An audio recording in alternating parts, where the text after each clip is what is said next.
Je dépose mes rêves à tes pieds. Je dépose mes plans, mes ambitions, mes désirs. J'ai trop voulu faire à ma manière, mais aujourd'hui je veux seulement ce que toi tu veux pour moi. Même si je ne comprends pas, même si le chemin me semble dur, je choisis ton plan, pas le mien. Non pas ma volonté, mais la tienne.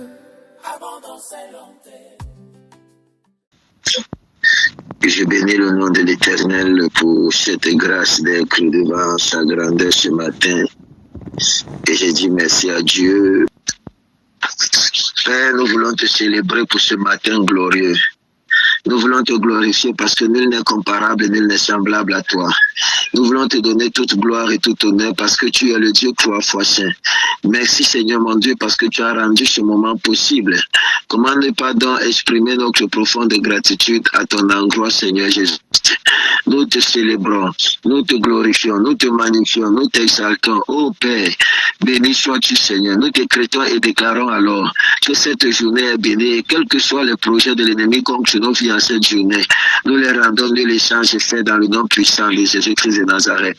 Père, ô Dieu, ouvre, Seigneur mon Dieu, Seigneur, les écluses des cieux et manifeste-toi grandement. Ouvre, Seigneur mon Dieu, les écluses des cieux et agis puissamment dans le nom puissant de Jésus-Christ de Nazareth. Manifeste-toi, Seigneur. Manifeste-toi, Seigneur. Manifeste-toi, Seigneur. Manifeste-toi dans le nom puissant de Jésus-Christ de Nazareth. Que la gloire et l'honneur te reviennent dans le nom puissant de Jésus-Christ de Nazareth. Que la gloire et l'honneur te reviennent dans le nom puissant de Jésus-Christ de Nazareth. Que la gloire et l'honneur te reviennent, Seigneur. Béni sois-tu, Seigneur Jésus-Christ. Béni sois-tu, Seigneur Jésus-Christ. Béni sois-tu dans le nom puissant de Jésus-Christ. Que les saints disent Amen. Amen. Amen. Amen. Qui est comme notre Dieu, qui est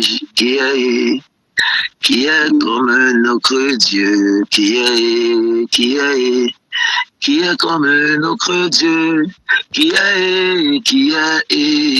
est comme notre Dieu, qui est où, Anevashi, oh Naou de la Papa God, Naoué, Jérémie 29, le verset 11, Naou de la Papa God, Naoué, Naou de la Papa God, Naou de la Papa God, Naou, dis-moi, qui est comme notre Dieu, qui est comme notre Dieu, qui est comme notre Dieu, qui est comme notre Dieu, qui est où. Ah, Père, nous voulons te bénir dans le nom puissant de Jésus-Christ de Nazareth. Jérémie chapitre 1, 29, le verset 11 au verset 13. Qu'il me soit permis, mes amis, de lire au nom de Jésus-Christ. Car je connais les projets que j'ai formés sur vous, dit l'Éternel. Projets de paix et non de malheur, afin de vous donner un avenir et de l'espérance. Vous m'invoquerez et vous partirez. Vous me prierez et je vous exaucerai. Vous me chercherez et vous me trouverez. Si vous me cherchez de tout votre cœur. Père, nous bénissons ton nom pour ta parole. Qu'il me soit permis ce matin de la transmettre dans toute sa véracité. Permets-moi de te croire afin que tu daignes croire, Père. Je m'abaisse afin que tu sois élevé et je m'étais afin que tu daignes parler. Toutefois, non pas ma volonté, mais la tienne. Et que gloire et honneur te reviennent au nom puissant de Jésus-Christ de Nazareth. Quelqu'un dit Amen. Amen. Amen. Ce que je suis sur le point de partager avec vous, mes amis, c'est une question, en fait. Mon thème de ce matin, C'est une question. Qu'en est-il de ta délivrance? Qu'en est-il de ta délivrance? Es-tu réellement libre? Es-tu réellement libre? Es-tu réellement délivré? Ou encore es-tu libre? Qu'en est-il de ta délivrance, mon ami? C'est la question que j'ai à te poser ce matin. Toi qui dis que tu es enfant de Dieu, toi qui dis, mon ami, que tu as reçu la grâce de l'Éternel, ayant reçu le Seigneur Jésus-Christ, toi qui me dis que tu as cru depuis ton enfance, toi qui me dis que tu pries depuis ton enfance, es-tu réellement délivré? Toi qui dis, mon ami, que tu es choriste, voire même tu es même aspirant, je vais poser encore une autre question. Toi qui dis même que tu es pasteur, es-tu délivré? Es-tu réellement délivré? Es-tu réellement libre? Libre des oppressions du passé, libre du péché, libre, mon ami, de la sorcellerie familiale, libre de la pauvreté, libre. Es-tu réellement délivré? Parce que, mes amis, il faut le dire haut et fort, beaucoup de personnes aujourd'hui sont dans l'église, malgré leur ancienneté dans la foi, malgré leur ancienneté dans l'église, mes amis. C'est triste de voir certaines personnes, après avoir passé 40 ans, après avoir passé 50 ans, mes amis, qui n'ont même qui n'ont même pas encore expérimenté Dieu, non pas simplement n'ont pas encore expérimenté Dieu, mais sont encore, mes amis, dans les geôles, mes amis, et sous le filet de l'ennemi, sur le filet, mes amis, de la sorcellerie, sur le filet, mes amis, de la méchanceté, ou encore continuer à vivre, mes amis, sur la base des influences négatives de leur vie. Ma prière ce matin, c'est que vous puissiez comprendre, que nous puissions découvrir ensemble, mes amis, que le problème de notre délivrance n'a jamais été Dieu, ne sera jamais Dieu. D'ailleurs, les textes que nous venons de lire le disent, mes amis, le disent ça parfaitement. Quand j'ai connaissance des projets que j'ai formés sur vous, projets de paix et non de malheur, pour vous donner de l'avenir et de l'espérance. Mes amis, si les projets que l'Éternel a pour toi sont des projets de paix, où sont ces projets-là? Où sont passés les projets que l'Éternel a prévus pour toi? Où sont passés, mes amis, les projets de paix? Où sont passés, mes amis, les projets pour te donner de l'avenir? C'est passé où, je te demande? C'est où? Tu dis que tu es enfant de Dieu, mais c'est toi qui vis frustré. Aujourd'hui, mes amis, on n'a qu'à regarder le visage de la majorité des enfants de Dieu aujourd'hui. Leur visage est plein de dos d'âne. Des personnes que la maman pose et la papa pose spirituelle ont pris en photo. C'est-à-dire, tellement frustrés et gris. Aujourd'hui, dans nos églises, les chrétiens sont tellement frustrés qu'on ne croit plus, qu'on ne croit pas que Dieu est capable de bénir. Comme je vous ai parlé pendant qu'on était en train de préparer Prayer for the Nation, mes amis, j'ai eu à discuter avec un gars qui est le jeune homme qui était chargé de la sonorisation. Il m'a dit carrément et clairement que si un enfant de Dieu ou un pasteur a accès à la présidence ou entre à la présidence, celui-ci n'est pas normal. Il m'a dit, mes amis, qu'il y a des niveaux où les enfants de Dieu ne doivent pas atteindre. Il y a un certain nombre d'argent que les enfants de Dieu ne doivent pas avoir. Donc je vais poser la question de savoir. Donc les papas Raoul Wafo, ou encore mon père spirituel, ou encore papa Ivan Castano et tous ces grands hommes de Dieu que vous connaissez là, ils sont-ils des faux hommes de Dieu? Sont-ils des faux hommes de Dieu? Parce que nous avons grandi, mes amis, dans une dimension où on nous a fait comprendre que la pauvreté, ou encore, mes amis, le contentement, mes amis, c'est de ne pas rêver grand et de ne pas voir grand. Mon ami, si tu es mon enfant spirituel, ou si tu pries avec moi pendant des années, et que 1 an passe, 2 ans passe, ta situation et ta condition ne changent pas, mon ami, je vais te délivrer avec l'huile qu'on a frit le poisson avec. Parce que tu dois être libre, mon ami. Et tu dois manifester Dieu. Est-ce que tu sais que le Dieu que tu portes en toi, c'est un Dieu grand? Et si tu le représentes sur la terre, comment ne pas manifester la grandeur? Toute situation dans ta vie qui ne reflète pas Dieu soit détruite ce matin au nom de Jésus-Christ. J'ai dit à quelqu'un, toute situation dans ta vie dans laquelle la gloire de Dieu n'est pas visible, soit ôtée du devant de toi dans le nom puissant de Jésus-Christ. Qui vous a dit que Dieu vous a appelé seulement à souffrir? Qui vous a dit ça? Qui vous a dit, mes amis, que Dieu vous a appelé seulement à avoir des miettes, mes amis? Qui vous a dit ça? Non, Dieu est bon. Dieu est bon. Dieu n'est pas bon dans la souffrance, mes amis. Vous devez dépasser. En tant qu'enfant de Dieu, en fait, je parlais avec Raphaël, je pense hier ou avant-hier, mes amis, et il disait, je pense que c'était hier, oui, il mettait le souhait que le contexte dans lequel il est, dans lequel sa nation se trouve, ce sont des personnes qui ont besoin de voir les preuves par l'évangile. Ce n'est plus simplement dans un contexte où les hommes vont parler. Vous avez besoin de prouver Dieu dans votre génération. Vous avez besoin de prouver Dieu dans votre nation. Vous avez besoin de prouver Dieu dans votre famille. Si Dieu dit qu'il est grand, où est donc passé cette grandeur? Si Dieu dit qu'il est grand, où est donc passé cette grandeur au travers de toi?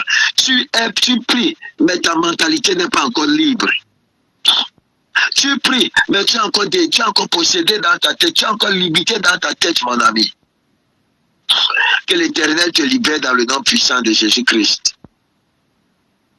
Beaucoup de croyants, mes amis, se posent la question de savoir si Jésus nous a affranchis, pourquoi vivons-nous encore, mes amis, tant de frustration, tant de pauvreté, tant de maladies, tant de blocages? La vérité, mes amis, c'est que la rédemption n'est pas seulement une théorie, c'est une réalité spirituelle à expérimenter, mes amis. Nous sommes, mes amis, réellement rachetés.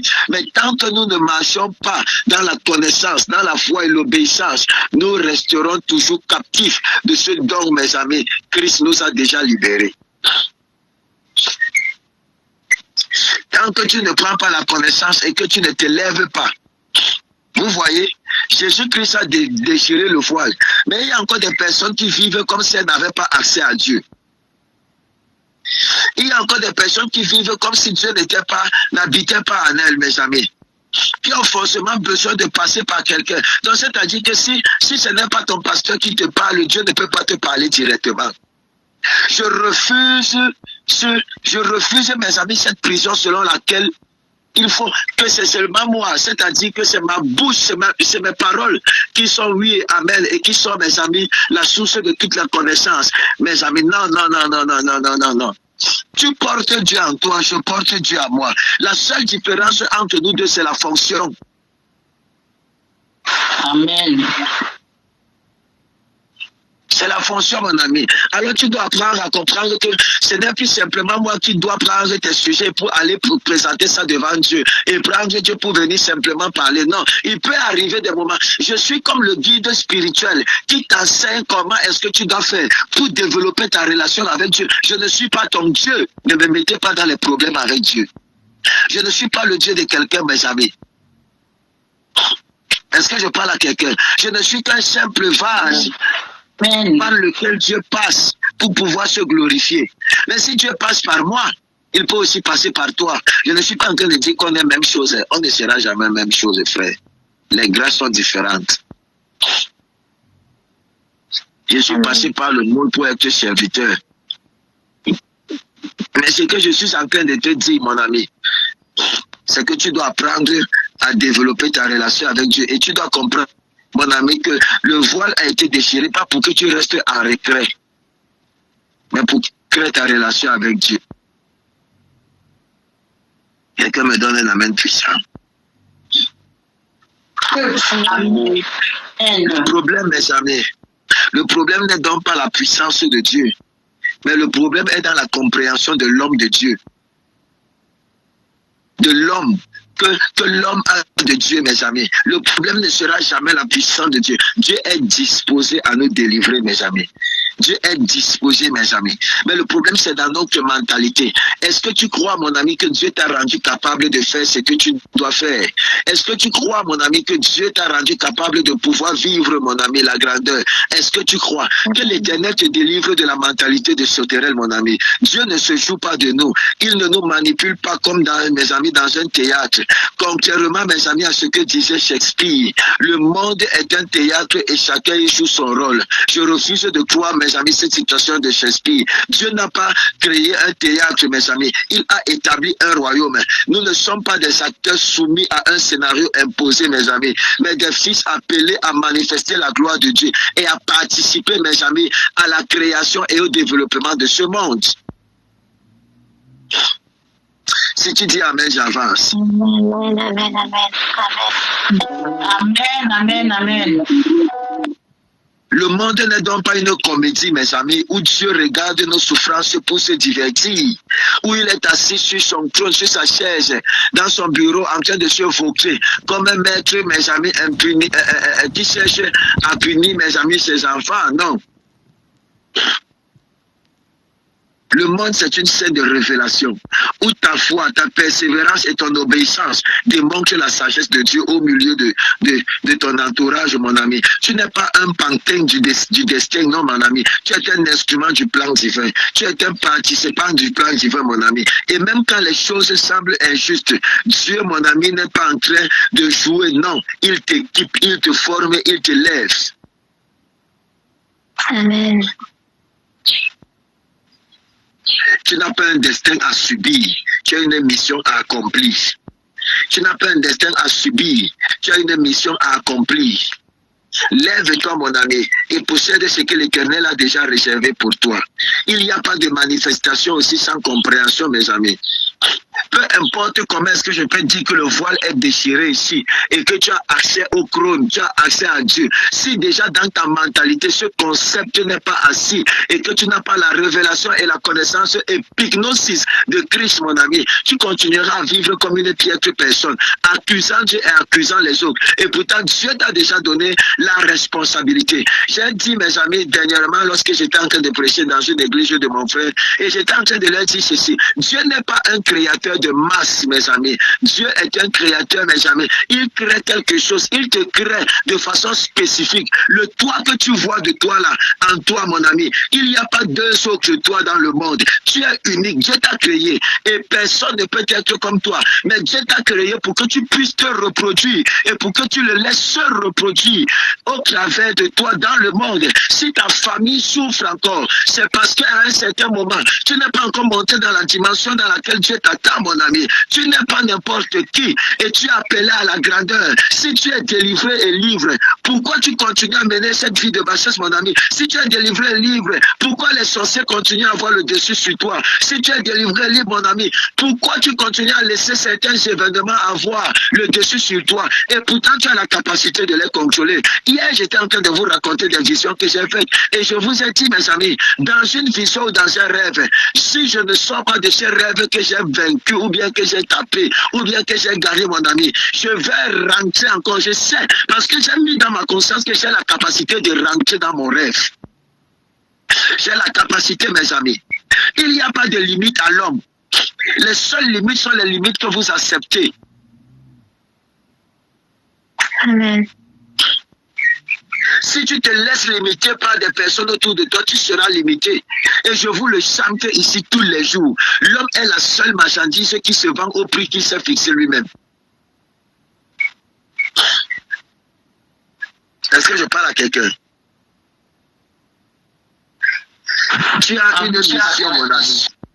Tu as une mission. Et cette mission commence le jour où tu décides de croire. Non seulement que Christ t'a racheté, mais qu'il t'a aussi positionné pour régner. Il t'a positionné pour régner, mon ami. Il t'a positionné pour dominer, mon ami. Il t'a positionné pour régner, pour dominer, mon ami. Est-ce que je parle à quelqu'un? Amen. Alors tu dois prendre les choses de Dieu au sérieux, mon ami. Les choses vont changer dans ta vie. Les choses vont bouger dans ta vie. Ta position peut bouger, mon ami. Elles vont changer comme tu attends, comme tu veux. Le jour où tu prendras Dieu au sérieux. Et le jour où tu te prendras au sérieux toi-même. Jusqu'à présent, si rien ne change, mon ami, ce n'est pas parce que Dieu ne t'aime pas ou parce qu'il n'a pas déjà prévu des choses, mais parce que toi, mon ami, tu ne prends pas Dieu au sérieux, mon ami. Et tu ne te prends pas toi-même au sérieux. Dis Amen, on avance. Amen. Tu dois prendre ta relation avec Dieu au sérieux. Tu dois prendre ta consécration, ta sanctification, ton temps de prière, ta méditation, ton intimité avec Dieu, mon ami. Tu dois être conscient que Dieu t'a créé pour tout cela. Le jour où tu comprends, mon ami, que Dieu est vital, que ta marche avec lui est ta vie même, mon ami, ce jour-là, tout va changer. Parce que l'Éternel t'a déjà donné la puissance nécessaire pour pouvoir devenir celui qu'il a vu en toi, mon ami. Dis Amen. Amen. Amen.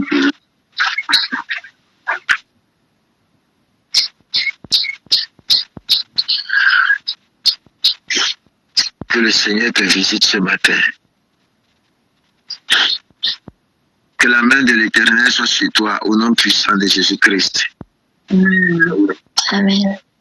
Que la grâce de l'Éternel soit parlante dans ta vie dans le nom puissant de Jésus-Christ. Alors Dieu n'a pas de problème pour te libérer, mon ami. Mais est-ce que tu crois en toi-même? Est-ce que tu crois? Est-ce que tu crois et tu as pris la décision de faire le nécessaire? Tu ne dois plus simplement prier comme quelqu'un de religieux. Tu dois savoir que les grandes batailles de ta vie, tu dois les remporter. Ne reste pas là, croiser les bras, mon ami. Attendre que Dieu va descendre du ciel pour faire bouger certaines choses dans ta famille. C'est à toi de les faire bouger. C'est à toi, mon ami. S'il t'a placé dans cette famille-là, c'est parce qu'il t'a donné la responsabilité de changer les choses. S'il t'a placé dans le lien, c'est parce qu'il t'a donné la responsabilité de faire bouger les choses. Alors arrête de dormir. Lève-toi, c'est le moment pour toi de te lever. Lève-toi. Lève-toi, mon ami. Mafo, lève-toi. Nadine, lève-toi. Françoise, lève-toi. Claude, lève-toi. Suzanne, lève-toi. Dorcas, lève-toi. Geneviève, lève-toi. Valérie, lève-toi. Aurèle, lève-toi. Mimi, lève-toi. Yolande, lève-toi. Chantal, lève-toi. Nadège, lève-toi. Odile, Augré, Norbert, Christelle, Flore, Abigail, Martine, Régine, Gertrude, Léocadie, Evelyne, Linda, c'est le temps pour vous de vous lever, Benjamin. De vous lever et de faire bouger les choses. S'il y a cette montagne dans ta famille, c'est parce que tu n'as pas encore parlé comme il faut parler. Il y a des choses qui doivent... Écoute-moi, tu dois te lever et provoquer la cessation du mal dans ta famille. Tu dois te lever et parler. Dieu est déjà derrière toi. Il est déjà avec toi. Mais certaines choses doivent s'arrêter. Tu dois te lever et dire que enough is enough, ça suffit. Vérité, amen. Je suis en colère, mes amis, de voir certains enfants de Dieu continuer à souffrir. Continuer à vivre une vie de médiocrité. Et pourtant, l'excellence est ton partage.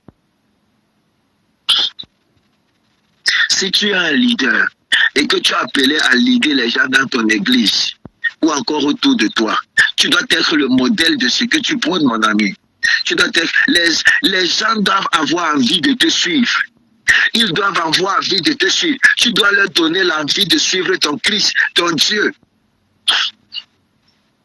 Mes amis, je suis allé un jour prêcher l'évangile et quelqu'un m'a dit, sauf ton respect, ce que tu dis est bien, hein? Mais si je dois croire au type là pour être comme toi, pardon, laisse-moi. Je préfère être comme je suis. Ça m'a fait mal. Ça m'a mal, mes amis. C'est-à-dire, parfois, il y a des gens qui sont gagnés aussi par la façon que nous apparaissons. Nous disons souvent que la vie ne fait pas le moine, mais on reconnaît le moine par son vêtement. Amen. Donc, c'est le moment pour nous de démontrer Christ, mon ami. C'est le moment pour nous de démontrer Christ. Que la grâce et la main de l'Éternel soient sur toi. Je prie afin que tu sois un vase puissant entre les mains de l'Éternel pour démontrer Christ dans ton entourage, dans ton assemblée, dans ton travail. Tu seras la lumière qui éclaire les ténèbres de plusieurs. Au nom puissant de Jésus-Christ de Nazareth. Les gens vont commencer à te solliciter. Ils vont te solliciter dans ton lieu de service. Ils vont te solliciter dans ta famille. Ils vont te solliciter. Tu seras l'exemple de tes petits frères, l'exemple de tes frères et sœurs. Même si tu es le dernier-né, tu seras l'exemple à cause de ta vie et à cause des résultats de ta vie. Parce que le tout n'est pas simplement de prier. Nous devons avoir des résultats qui vont avec, mes amis, notre niveau de consécration. Alors je prie donc pour que tu commences à avoir des résultats dans tous les domaines et dans tous les aspects de votre vie. Vous êtes donc bénis, mes amis. Je vous souhaite aussi de passer une excellente journée dans le nom puissant de Jésus-Christ. Cette énième journée de jeûne, je la recommande entre les mains du Père et je prie afin qu'il soit notre force. Je nous donne rendez-vous lorsqu'il sera 9h. Mes amis, soyez bénis. Vous êtes une valeur sûre et vous êtes des projets pour, mes amis, pour la gloire de l'Éternel. Dieu a placé en vous un grand espoir, mes amis, pour pouvoir sauver ce monde, mes amis. Oh, la Bible déclare, vous prierez et je vous exaucerai. Vous me chercherez et vous me trouverez, si vous me cherchez de tout votre cœur. Donc le problème n'est pas que Dieu, mes amis, se laisse voir, mais quel est l'état de ton cœur quand tu le cherches? Il dit, vous allez prier et je vais vous exaucer. Vous allez prier, mes amis. Quand tu élèveras la voix, le ciel t'exaucera.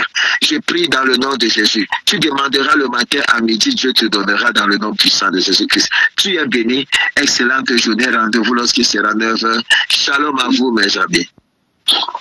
Amen. Shalom, shalom. Amen. Amen. Shalom à tous.